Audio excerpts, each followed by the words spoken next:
All right, this is gonna be my SG40 video of it falling into pieces.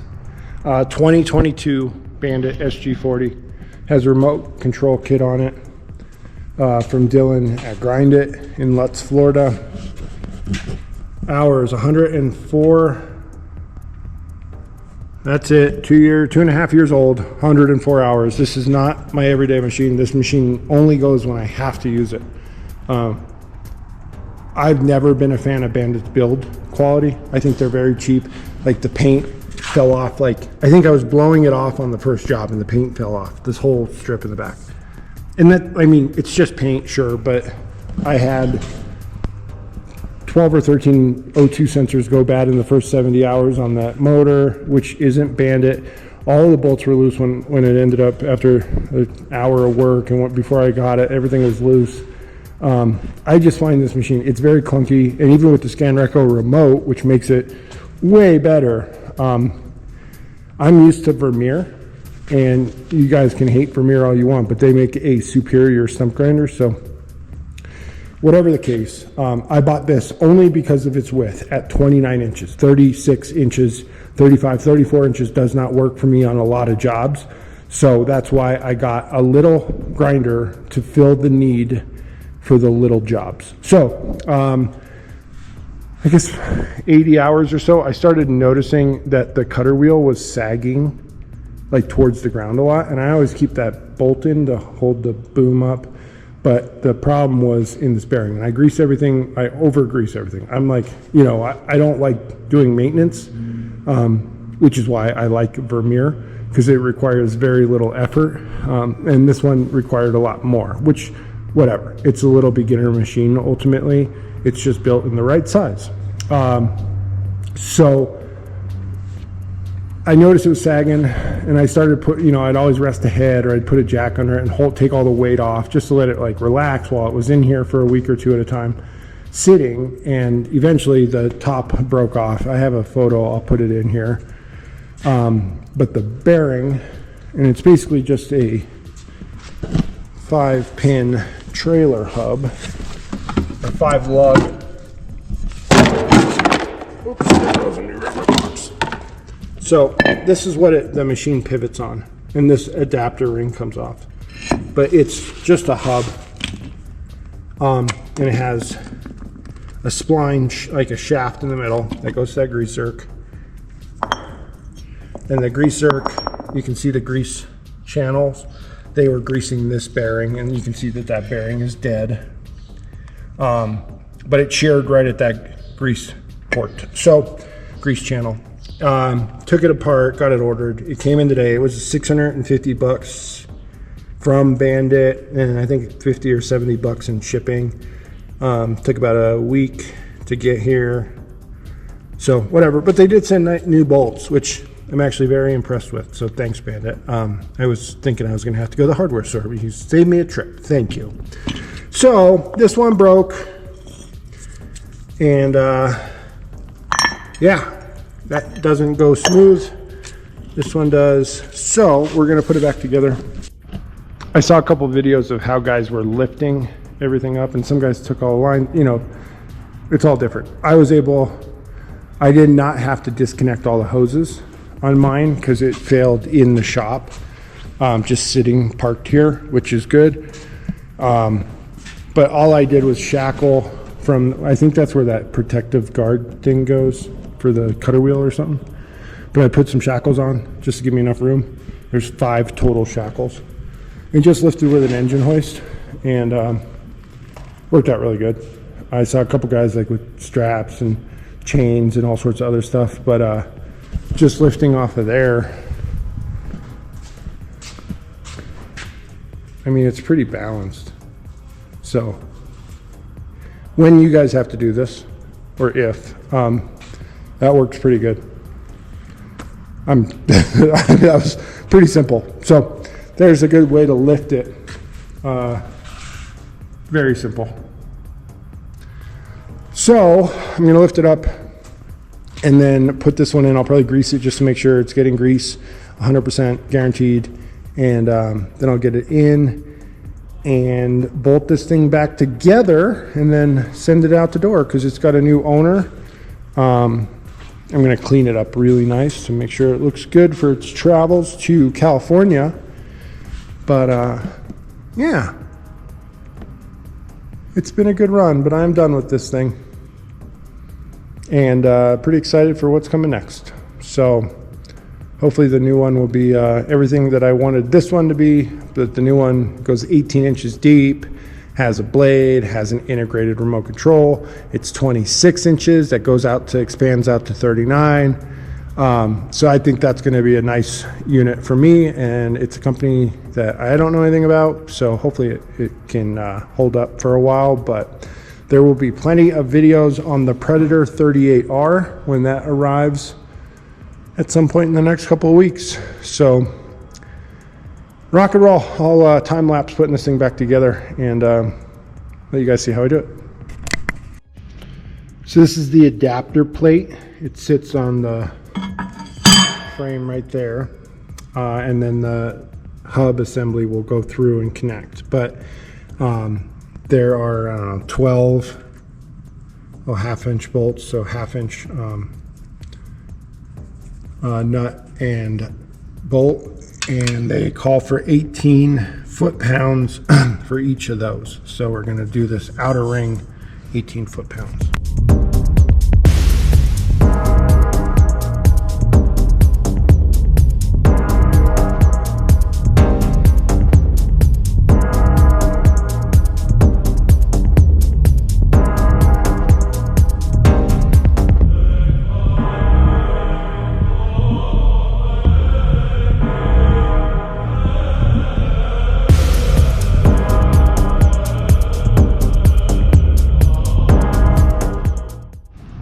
All right, gonna drop the hub slew bearing type Johnny in here.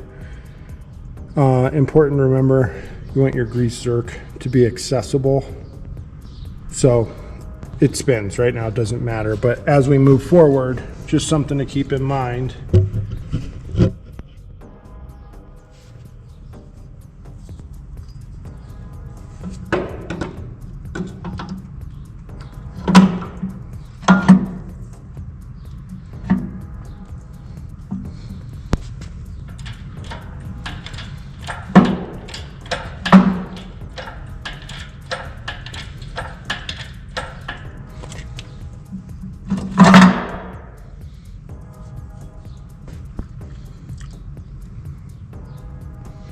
So that's about how it's going to go.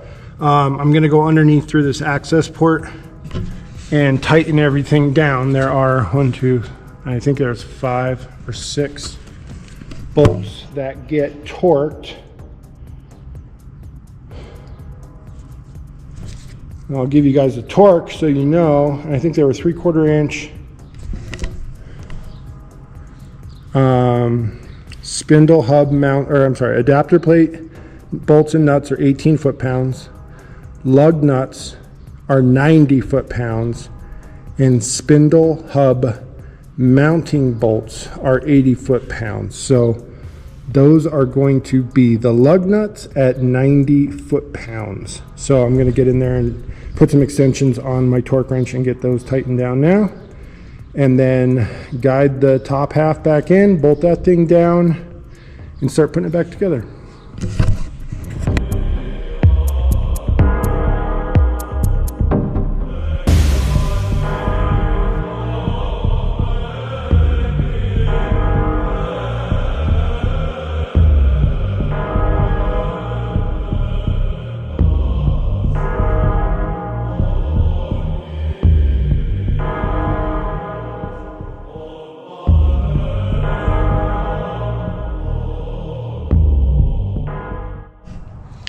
All right, it's kind of annoying. So I'm gonna put the engine back on, bolt the engine down, and then that'll have the weight on it, and then I can use jack just to try and get the weight of the engine and the boom balanced so I can get a correct 90 foot-pounds on those. So I'm going to move this over and set it down, and then 80 foot-pounds for these bolts. And then once that's connected, then I'll work on I'll get the engine stand out of here and go in underneath.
All right, not gonna lie, that's annoying. Got the 6 of them down to 90 foot-pounds. So, just a bad spot. If it was a whole lot higher where I could stand underneath it, that'd be awesome. So, recommendation if you're doing this, put it way up in the air so you can go underneath it to make it real easy. I'm gonna work on the top now. When I started this, I started with the boom over to the side. Just I gave a little more room, just one helpful tip. So I got it set back down, took 2 tries, and now just tighten in. There's 6 of these that tighten to 80 or 90. These are 90, I think, or no, these are 80. The ones below are 90. There's 1, 2, 3 easy ones, and then 3 up in the front that are a pain in the butt. So I'm gonna do that, and I'll put this thing back together. Well, if things are going to go wrong, we may as well do this together. I'm going to take it off the engine hoist. And hopefully it doesn't fall over.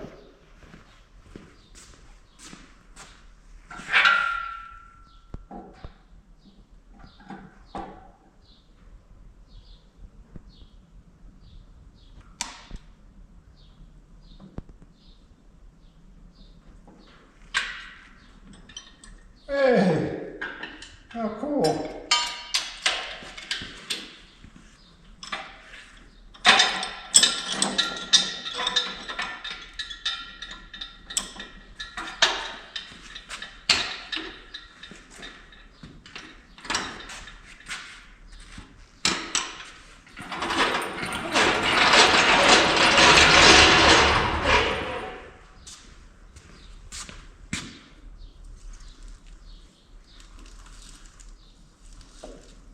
There you go, look at that. So it's kind of a pain in the butt, but it's very doable. Basic hand tools, really. 3/4 inch was most of the bolts. They got to go kind of tight in bad spots, so that part sucks. You got to get creative on that. Luckily, this had like fallen to the side, but it didn't actually come all the way off, so I didn't have to deal with any of the hoses or the wiring, which was good. One engine hoist, I showed you guys how I lifted it. I took this hydraulic off just for ease. You probably could pull the whole thing to make it even better, but it really wasn't bad. Just pull that pin, and yeah.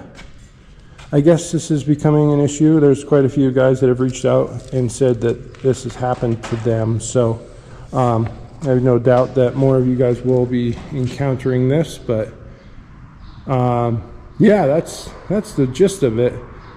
I'm gonna just start putting it all back together, button it all up, and hopefully get it like 100% done tonight. If not, I got tomorrow. But it's only 7 o'clock, so I'll probably get it done here in about an hour, hour and a half. Like putting the skirt back on. And I'm gonna clean up all the cover. I'm gonna do a bunch of cleaning while it's apart. But yeah, man, that's how you replace the slew bearing, slew ring on a Bandit SG40. And for those guys that have followed me, we're not going to grind any more stumps with this thing, I don't think. I think that it is going to get cleaned up and prepped for shipping, and then it'll go away, I think, on Friday.